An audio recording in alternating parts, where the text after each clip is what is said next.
Coming to you live from Johannesburg over the next hour, an in-depth look at the big local, international and African stories that are shaping our world this evening. This is Tonight with Jane Dutton.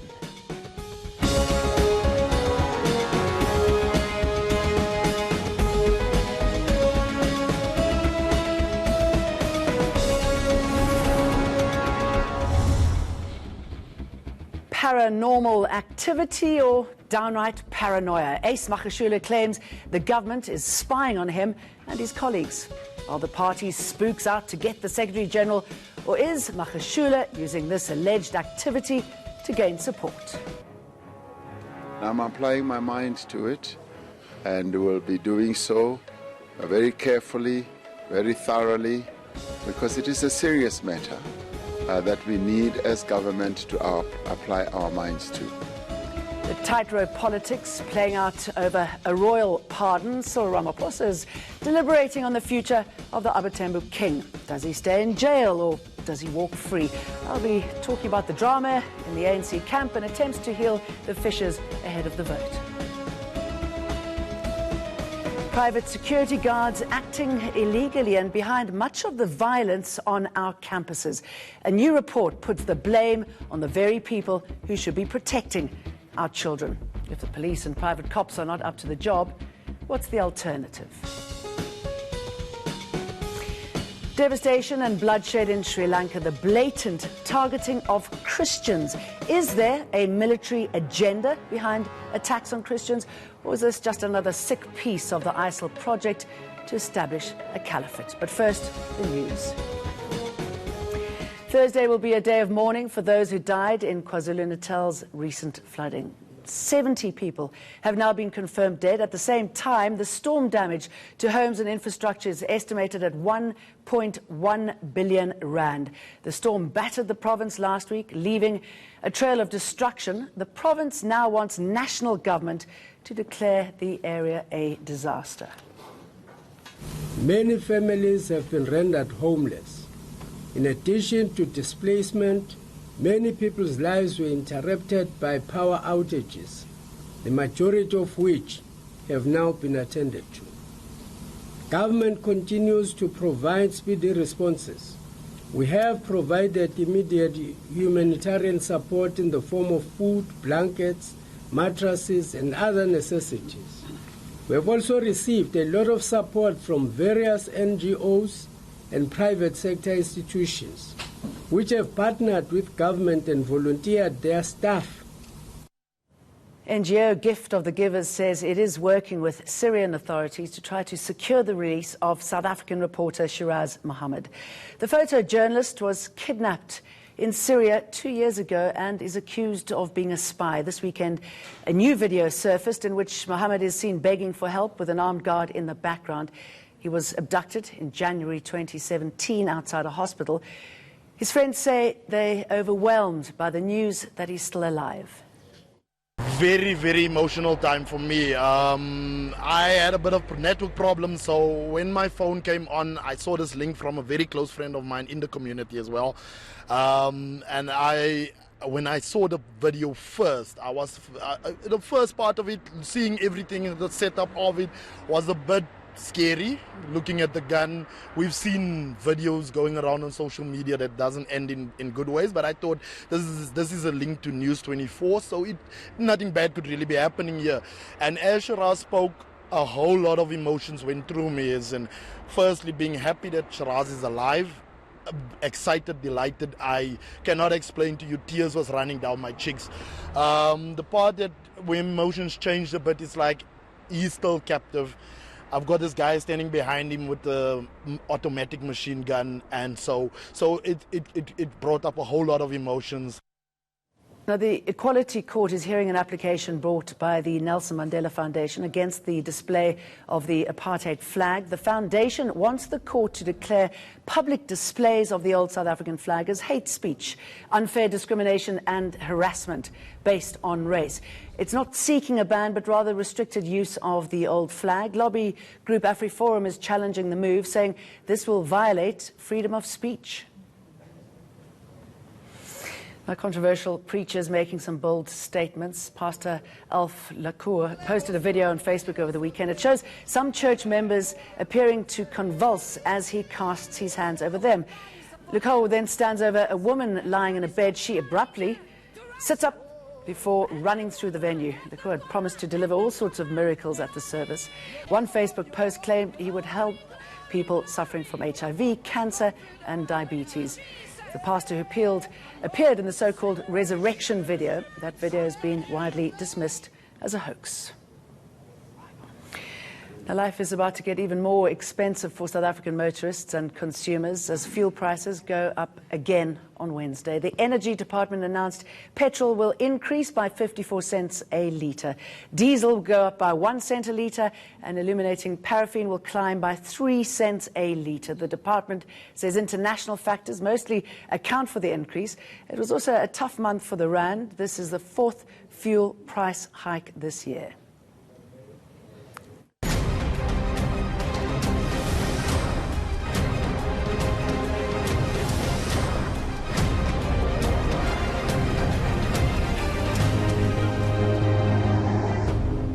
The Electoral Court has found the IEC erred when it didn't publish the BLF's registration in the Government Gazette. The FF Plus approached the court after the IEC dismissed its bid to exclude the BLF from the ballot. The court made no ruling on whether the BLF was barred from participating in next week's election. Our reporter Maloto has the story. The issue here is that the FF Plus is unhappy with the fact that the BLF registered as a political party, despite the fact that the BLF says it will not accept white people to be members of its party. Now, the argument by the FF Plus is that goes against the Electoral Commission Act, which says the political party, no political party can discriminate on membership on the basis of race, ethnicity.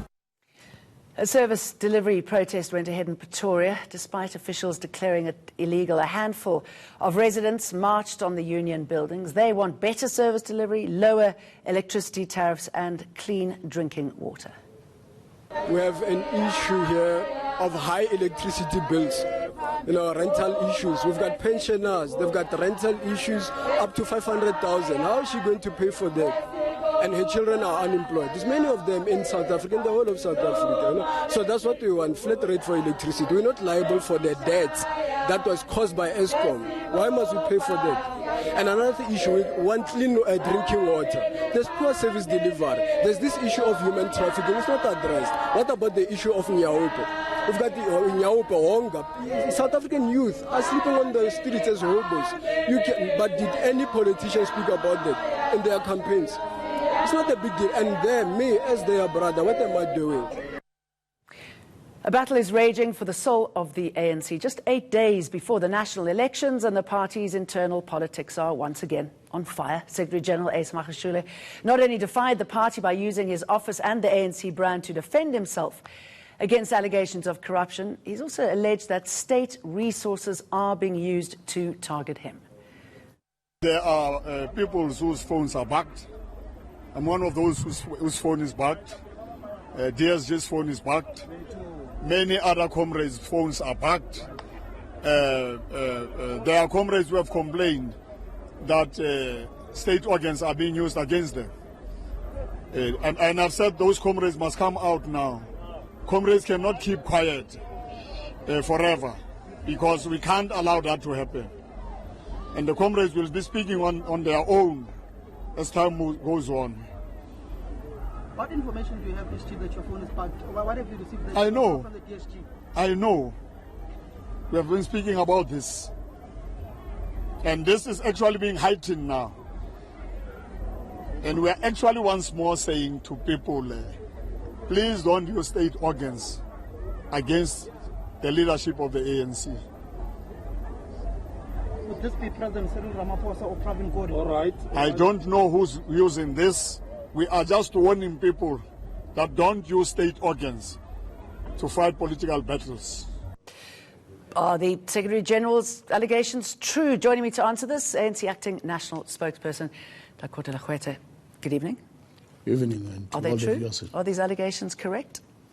Look, so far, these allegations were made by the Secretary General after receiving a number of complaints from some of the members of our organization that they are being followed by state security apparatus for purposes which are political. In our case, we say from our side as the ANC, we would want to condemn any attempt to use state machinery for political gains. So are you saying that it's true then, that you take this seriously, that it is happening? And to whom other than him? Look, so far we do not have a full list. It's a matter that has been raised by the SG. But I think in our case as the African National Congress, our primary work for now, with all the problems and challenges that may be there, is to ensure that we renew and deliver the mandate of the ANC come the 8th of May. All issues related to some abuse of some state machinery is an issue that I think we have the capacity as a governing party to handle it. I mean, it's quite a serious allegation, and I'm just wondering who would be behind this, who would authenticate or who would give the go-ahead for such actions to happen, to do this tapping, to do the following, to do the spooking. Look, this whole process can only be done if one is a threat to the interest of a nation or a country. And in our case as South Africa, there are processes which needs to be followed in law to ensure that this particular matter is done. And so if it's true, I mean, does this suggest that it is a threat? And I'm not saying a security threat, but possibly to the party and to Cyril Ramaphosa? Look, he's the Secretary General. We don't have to try to divide the leadership of the ANC. It's divided already, isn't it? No, it's not divided. All of our leaders are focused in ensuring that we deliver the victory of the ANC come the 8th of May. The issues raised by the SG are not necessarily divisions, are concerns, which I think it is within his right as a citizen or also as a leader to raise issues. And I think those who are responsible as authorities, they need to do their work better. And has he made official complaint, or is this just podium speak that you are looking into? No, he has made an official complaint, and I think it's also within his right as a citizen to raise even this matter through proper processes, lay a formal complaint with the Intelligence Inspector General so that it can be followed by authorities to ensure that if you are to be backed or if you are to be tapped, I mean, we need to ensure that the law has been followed. But you told the ANC that he hadn't made a formal complaint. I mean, say rather 702. What do you say?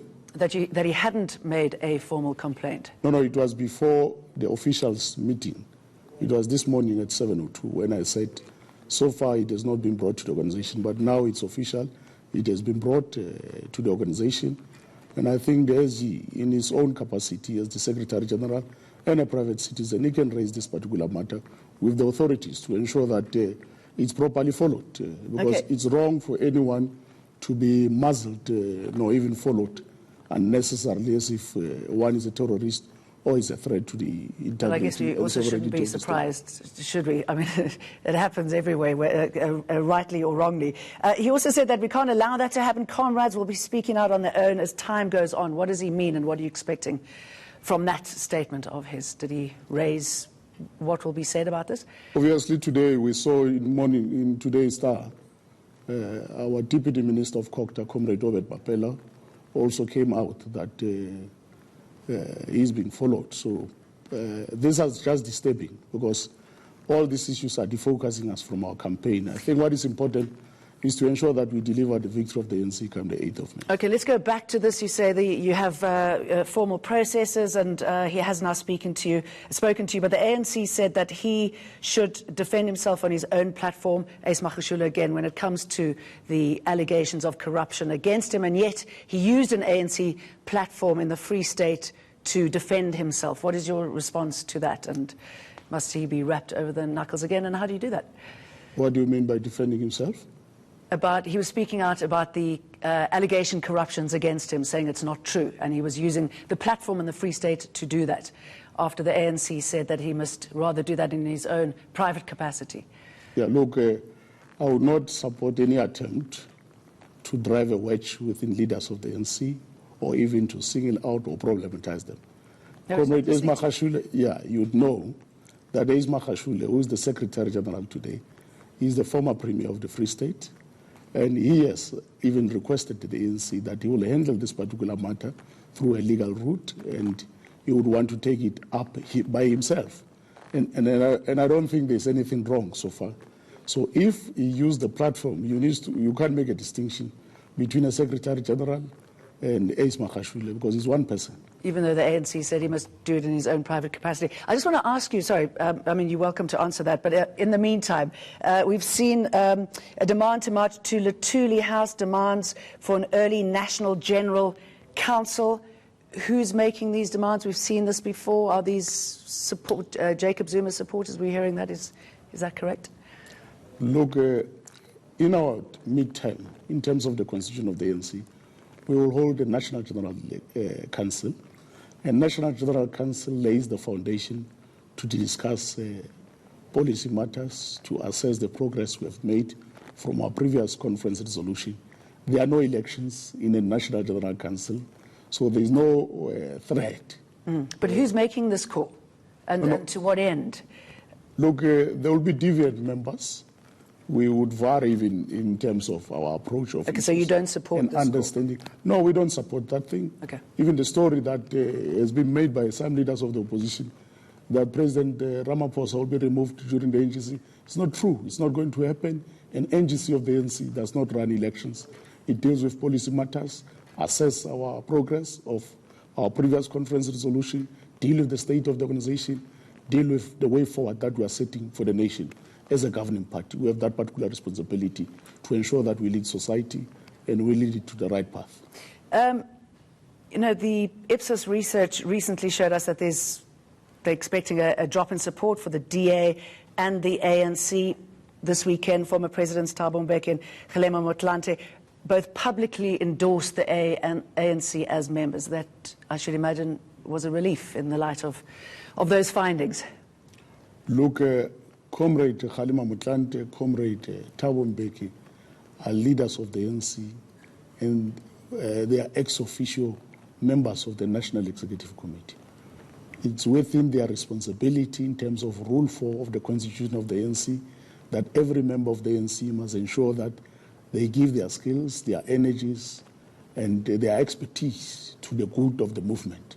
That's what they are doing. It's an oath that we have taken, all of us, and I think they are doing it correctly because all leaders of the ANC, including members of the alliance partners, are expected to be part of the campaign and do their work. And But they didn't until now, excuse me, jumping in. So what does this say about their feelings going forward? I mean, have they been given a signal? I know that there's a lot of concern, again, about that list, which I'm sure you're sick and tired of talking about, that there will be some sort of resolution when it comes to that list.